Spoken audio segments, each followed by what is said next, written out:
يا أيها الذين آمنوا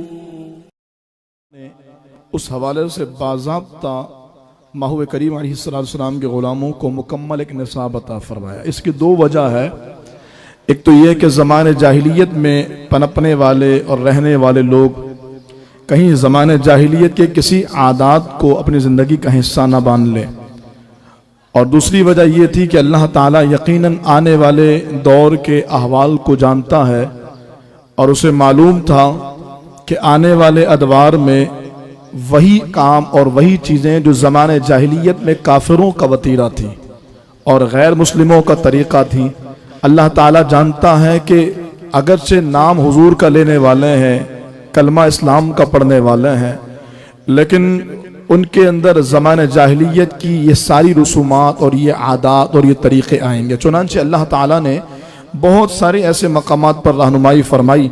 آج جس آیت کریمہ کا انتخاب کیا ہے، اللہ فرماتا ہے، اے ایمان والو، تمہارے لیے حلال نہیں کہ تم زبردستی عورتوں کے وارث بن جاؤ، اور عورتوں کو اس نیت سے روکو کہ جو مہر تم نے انہیں دیا تھا اس میں سے کچھ لے لو، سوائے اس صورت کے کہ وہ کھلی بے حیائی کا ارتکاب کریں۔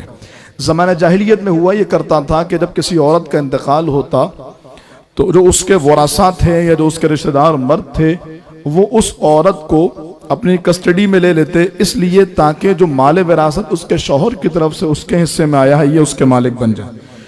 اچھا، اگر یہ طریقہ کامیاب نہیں ہوتا کہ کسی کے بھائی کی بیوی یا کوئی بھی عورت اگر اس کے شوہر کا انتقال ہو جائے اور وہ اس پر قبضہ نہ کر سکیں تو پھر وہ اس سے نکاح کر لیا کرتے تھے، اور نکاح کر کے اسے اپنے پاس اس نیت سے رکھا کرتے تھے کہ اگر یہ عورت مر جائے گی تو اس کا مال میرے پاس آ جائے گا۔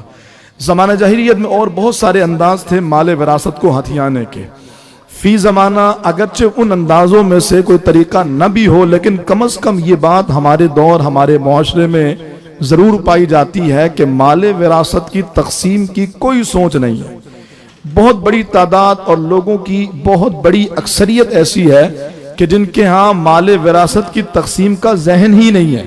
باپ کے مرنے کے بعد، بھائی کے مرنے کے بعد، بیٹے کے مرنے کے بعد، بیوی کے مرنے کے بعد کسی کی سوچ ہی نہیں ہوتی کہ ان کا مال تقسیم کیا جائے۔ اور پھر لوگ اتنے ہوشیار ہیں کہ مرنے کے بعد جو ترکہ تقسیم ہوتا ہے اس کی طرف توجہ تو نہیں ہوتی، ہاں لیکن یہ ضرور ہے کہ کسی نے یہ چیز لے لی کہ یہ میرے باپ کی نشانی ہے، کسی نے یہ چیز لے لی کہ میری ماں کی نشانی ہے، اور نشانیاں سمجھ کے اپنے پاس رکھا۔ لیکن ہوشیاری یہ ہے کہ کوئی ماں کا قرآن اس نیت سے نہیں رکھتا کہ یہ میرے ماں کی نشانی ہے، کوئی باپ کا مصلی اس نیت سے نہیں رکھتا کہ یہ میرے باپ کی نشانی ہے، اس پر وہ نماز پڑھا کرتے تھے۔ کوئی اس نیت سے باپ کے طرز پر تہجد نہیں پڑھا کرتا کہ تہجد میرے والد صاحب کی نشانی تھی کہ رات 3 بجے اٹھ جایا کرتے تھے پھر نہیں سوتے تھے۔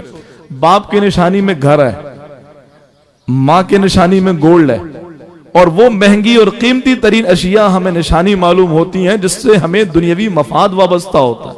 تو یہ نشانی نہ ہوئی، یہ اپنے نفس کی خواہش کو پورا کرنا ہوا اور اپنے نفس کے تقاضے کو پورا کرنا ہوا۔ یقیناً یہ ہمارے دور میں اس بات کا شعور بیدار کرنے کی ضرورت ہے کہ کسی بندے کے مرنے کے بعد 3 طرح کے حقوق اس کے مال سے متعلق ہوتے ہیں۔ پہلا حق اس بندے کا یہ ہوتا ہے کہ تجہیز و تکفین و تدفین کا اہتمام اس کے مال سے کیا جائے۔ اگر کسی عزیز نے، رشتہ دار نے اپنے پاس سے کر دیا فبہا، پھر اب اس کے مال سے نہیں کیا جائے گا۔ دوسرا، اس کے مال سے قرض ادا کیا جائے اور 1/3 مال سے اس کی وصیت پوری کی جائے۔ یعنی اگر کوئی مرتا ہے اور مرنے سے پہلے یہ وصیت کر جاتا ہے کہ میرا پورا مال مسجد میں دے دینا، میرا پورا مال مدرسے میں دے دینا، میرا پورا مال فلاں عزیز کو، فلاں رشتہ دار کو، بیٹے نے انگوٹھا لگوا دیا، باپ کے جاتے جاتے انگوٹھا لگا لیا، پورا مال بیٹے کے پاس چلا گیا۔ شریعت نے خوبصورت ضابطہ رکھا ہے کہ کسی بندے کی وصیت پر عمل اس صورت میں ہوگا جب وہ زندگی میں اپنے ہوش و حواس میں اور موت کی کیفیت سے پہلے وصیت کرے۔ ایک بات، اگر کوئی آخری سانسوں میں وصیت کرے گا اس وصیت کا اعتبار نہیں ہے۔ وہ ہمارے یہاں جو انگوٹھے لگا لیے جاتے ہیں نا، اللہ نے کتنا پیارا ضابطہ دیا، تم انگوٹھے لگواؤ یا پورا سگنیچر کرواؤ، اگر آخری سانسوں میں وصیت ہے تو وہ غیر معتبر ہے، اس کا کوئی اعتبار نہیں ہے۔ ہاں لیکن اگر مرض موت سے پہلے وہ اپنی صحت یابی کے دنوں میں کسی کے لیے وصیت کر جائیں، مسجد، مدرسے، کسی شخص، کسی اولاد، کسی دوست، کسی کے لیے بھی، تو 1/3 مال سے اس کی وصیت پوری کی جائے گی۔ اگر ہوتی ہے تو ٹھیک ہے، ورنہ 1/3 مال سے جتنی وصیت پوری کی جا سکتی ہے اتنی کی جائے گی، اور بقیہ مال پھر اس کا ورثاء میں تقسیم ہوگا۔ اس میں کسی صورت میں بھی کسی کو اپنی من مانی کرنے کی اجازت نہیں ہے۔ اب اس میں تمام تر چیزیں، کپڑے ہوں، سامان ہو، مکان ہو، کیش ہو، پراپرٹی ہو، کچھ بھی ہو، وہ ساری مالیت جمع کی جائے گی اور اس کے بعد اس کا تخمینہ لگایا جائے گا۔ پھر مال وراثت، زمانے جاہلیت میں عورتوں کے وراثت پر قبضہ ایسے کیا جاتا تھا کہ ان سے شادیاں کر لی جاتی تھی یا پھر انہیں اپنی کسٹڈی میں لیا جاتا تھا۔ ہمارے یہاں بھی یہ طرز رائج ہے، اور وہ اس طرح سے ہے کہ اگر باپ کا انتقال ہوتا ہے تو بہن کو یہ کہہ کے حصہ نہیں دیا جاتا کہ ارے بھائی اس کی شادی میں تو اتنا خرچہ کر ہی دیا تھا، جو اس کا حصہ تھا نا ابا نے وہ اسے اس کی زندگی میں دے دیا تھا۔ زندگی میں اگر کسی نے اپنا مال کسی کو دے دیا تو وہ تو دے دیا، اب جو مرنے کے بعد مال بچا ہے اس کا حساب اپنا ہوگا۔ اور اس میں جو شریعت مطہرہ نے یوصیکم اللہ فی اولادکم کے تحت اللہ نے پورا ایک نصاب بیان فرمایا ہے، 4 مرد اور 8 عورتوں کا، تو وہ سارے کا سارا نصاب قرآن کریم کے مطابق بندہ اپنی زندگی میں نافذ کرے گا۔ تو یہ کہنا کہ جی بیٹیوں کی شادی کر دی تھی تو ان کا حصہ دے دیا اور فلاں کو یوں دے دی، اس کا کوئی اعتبار نہیں۔ اور مال وراثت کے معاملے میں جو لوگ سستی سے کام لیتے ہیں اور جو لوگ دین کے معاملے میں اپنی منمانی چلاتے ہیں، وہ ذرا رسول اللہ صلی اللہ علیہ وآلہ وسلم کا فرمان سنیے۔ جناب انس بن مالک رضی اللہ تعالی عنہ روایت کرتے ہیں کہ رسول اللہ صلی اللہ علیہ وسلم نے فرمایا، جس شخص نے کسی وارث کو میراث سے محروم کر دیا کسی بھی وجہ کر، اپنی سوچ کے تحت، شریعت بھی وراثت سے محروم کرتی ہے، شریعت بھی باپ کے ترکے، ماں کے ترکے اور مرنے والے کے ترکے سے ورثہ کو محروم کرتی ہے۔ کیسے؟ ایک صورت یہ ہے کہ کسی نے اپنے باپ کو قتل کر دیا تو باپ کے مال سے اس بچے کو حصہ نہیں ملے گا، وہ محجوب ہو جائے گا، اس کا حصہ ختم ہو گیا۔ کتنی خوبصورت بات ہے نا، باپ کو مار دیا، زہر دے دیا، دیگر اور چیزیں کر دی۔ شریعت نے سارا ماحول بنا کر کے رکھا ہوا ہے کہ کوئی مال حاصل کرنے کے لیے 2 نمبر ہی نہ کرے، جس کا جو حصہ ہے وہ اس کو دیا جائے۔ فرمایا لیکن اگر کسی نے اپنے پاس سے کر دیا کہ فلاں کو حصہ نہیں ملے گا، بھائی وہ باپ کی زندگی میں پاس نہیں رہتا تھا، اچھا جب باپ زندہ تھا تو اس کو رکھنے کو تیار تو کوئی بھی نہیں ہوا، ابا کی خدمت تو میں نے کی، جب مال لینے کی بات آئی تو سارے آ گئے۔ یہ ابا کی خدمت یہ آپ کے لیے جنت کا تحفہ ہے، یا تو آپ یہ کہیے کہ ٹھیک ہے جو خدمت میں نے کی اس پر جنت مجھے نہیں چاہیے، اور ایسا کون کہے گا؟ تو وہ جو مال وراثت ہے نا، اس سے محروم کرنے کا حق مجھے، آپ کو یا کسی کو بھی نہیں ہے۔ اور سرکار علیہ السلام فرماتے ہیں جس نے کسی وارث کو میراث سے محروم کر دیا تو اللہ تعالیٰ قیامت کے دن اس کو جنت کے اس حصے سے محروم فرما دے گا، اللہ جنت سے محروم فرما دے گا۔ مزید جناب ابو ہریرہ سے مروی ہے، سرکار علیہ السلام نے فرمایا جس شخص نے اپنے کسی بھائی پر ظلم کیا تو آج ہی اس کو معاف کرا لے۔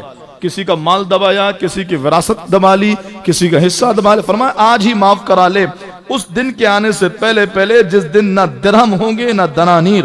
اگر ظالم کے پاس کوئی نیک عمل ہوگا تو اس نے اپنے بھائی پر جتنا ظلم کیا ہوگا اس کے بقدر نیکیاں مظلوم کو دے دی جائیں گی، اور اگر ظالم کے پاس نیکیاں نہیں ہوں گی تو پھر مظلوم کے گناہ ظالم کے سر پر ڈال دیے جائیں گے۔ یہ وہ وبال ہے جو مرنے کے بعد مال وراثت پر قبضہ کرنے والوں کو اور کسی کا حق کسی بھی طرح سے مارنے والوں کو اللہ کی بارگاہ سے بدلے کے طور پر یہ دیا جائے گا۔ اور دوسری طرف یعنی دونوں چیزیں ہوتی ہیں نا، ترغیب اور ترہیب۔ اب ترہیب ہو گئی کہ نہ کرنے والے پر یہ سزا ہے، تو ترغیب کیا ہے؟ رسول اللہ صلی اللہ علیہ وآلہ وسلم نے 6 چیزوں کا ذکر فرمایا۔ میرے محبوب علیہ السلام فرماتے ہیں تم 6 چیزوں کی ضمانت دو اور مجھ سے جنت لے لو۔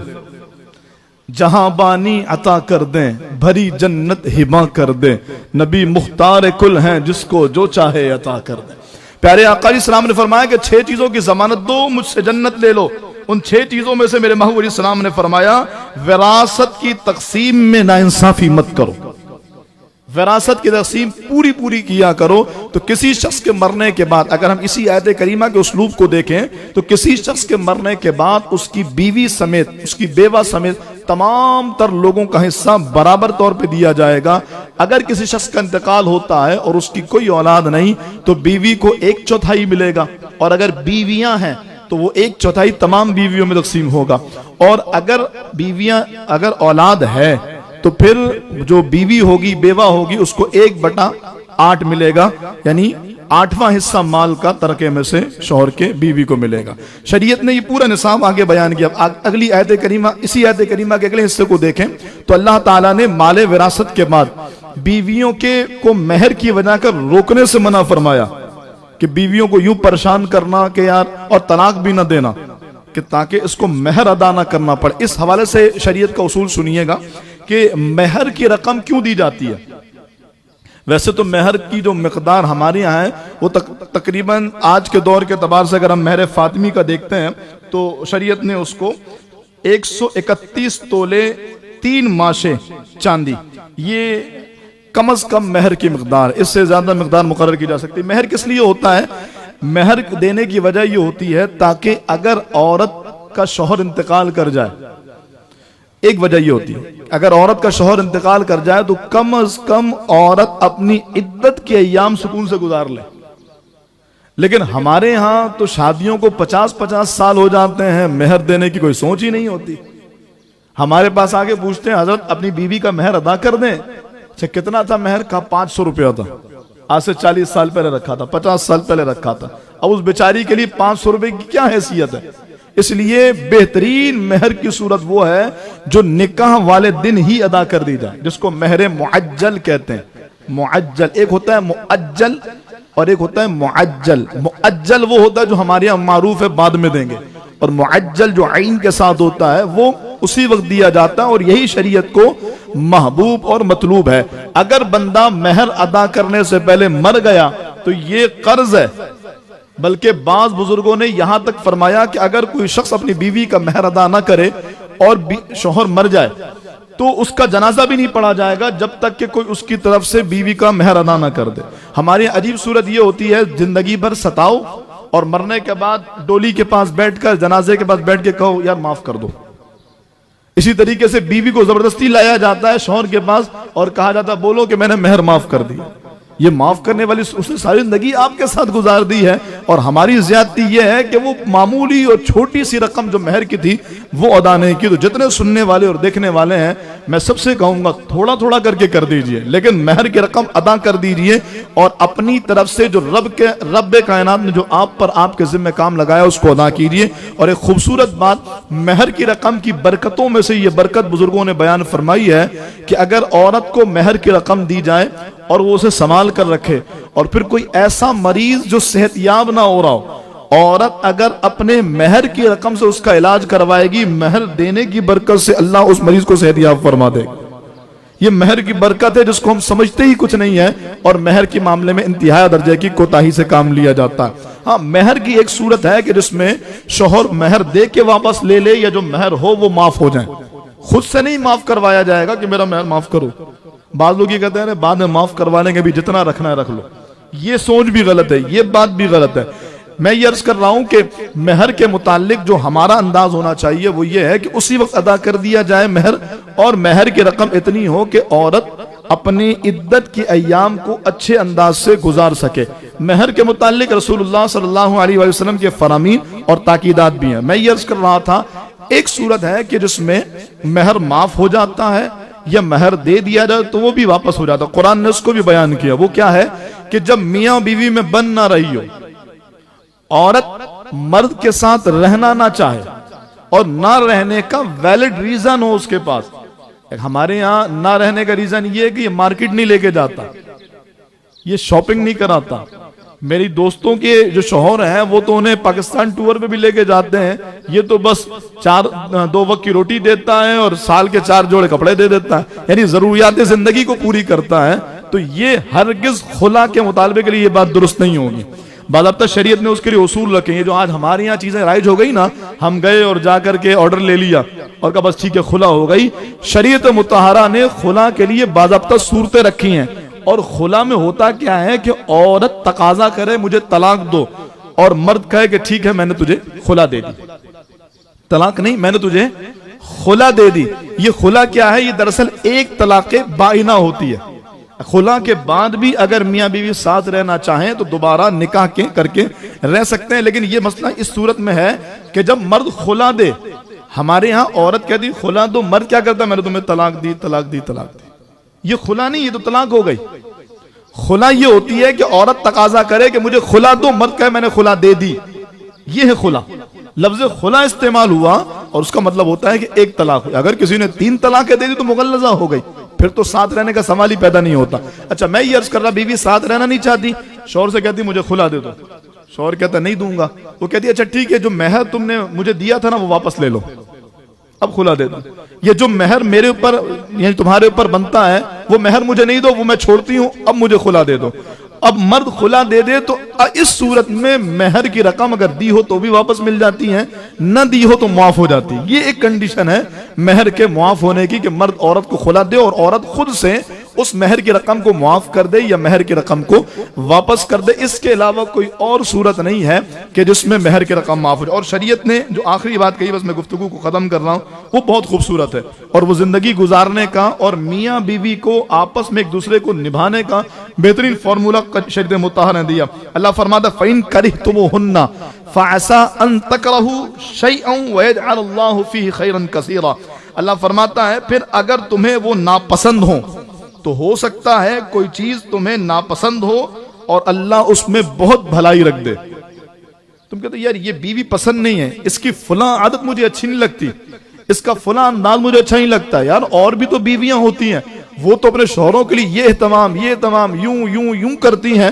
تو کہا بہت ساری بری عادتوں میں کچھ عادتیں اچھی بھی تو ہوں گی، کچھ عادتیں وہ بھی تو ہوں گی جو دوسروں میں نہیں ہیں، جس کی وجہ کر آپ کو اس عورت سے فائدہ پہنچ رہا ہے.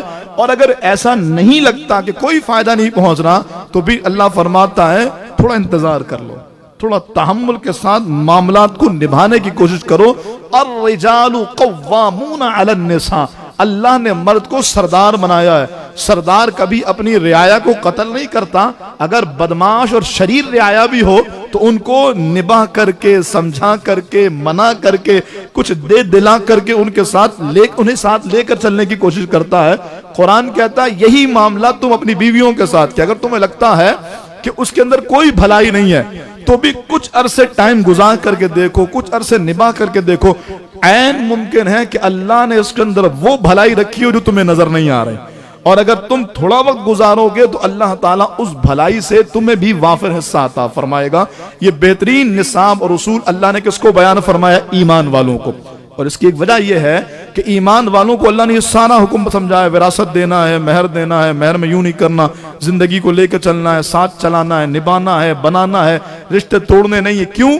اس لیے کہ جب ایک بندہ اپنے گھر سے نفسانی طور پہ مطمئن ہوتا ہے تبھی وہ جا کر عبادت میں بھی اس کا دل لگے گا، نمازوں میں بھی اس کا دل لگے گا، کام کاج میں بھی دل لگے گا. اگر گھر میں وہ پریشانی میں ہو، بیوی کی طرف سے اذیت میں ہو، اس کی باتوں کو سوچ کر کے مزید اپنی ٹینشن بڑھاتا رہے تو نہ اپنی جاب پہ کام وقت دے سکے گا، نہ ہی عبادتوں میں اپنا دل لگا سکے گا. اور یہی معاملہ عورت کا بھی ہے کہ اگر تم عورت کو مطمئن نہیں کرو گے تو پھر وہ عورت کسی اور جانب جائے گی اور اللہ نہ کرے کسی گناہ کی مرتکب ہو جائے گی. ایک چھوٹی سی بات اور میں اس اپنے گفتگو کو اسی پہ سمیٹ دوں گا. یہاں سے یہ ہے کہ ہمارے معاشرے میں ایک برائی بہت زیادہ عام ہو گئی ہے. کوئی عورت کسی عورت کا شوہر انتقال کر جائے، کسی عورت کو طلاق ہو جائے تو اب اس سے نکاح کرنے کا تصور نہیں ہے. یعنی اگر بڑی عمر کی عورت ہے، مثال 40-45 سال کی عورت ہے، اس کے شوہر کا انتقال ہو جاتا ہے اور اگر اس نے شادی کرنے کی بات کی تو ہمارا معاشرہ تو کہے گا اس نے تو زنا کرنے کی بات کر لی، حالانکہ اس کی طبیعت اور نفسانی خواہشات اس کے ساتھ بھی ہیں. تو ہمارے معاشرے میں جہاں بہت ساری برائیاں وہیں ایک یہ بھی ہے کہ مطلقہ اور بیوہ کی شادیوں کو بڑا معیوب تصور کیا جاتا ہے، اور اسپیشلی جو بڑی عمر کی ہوتی ہیں.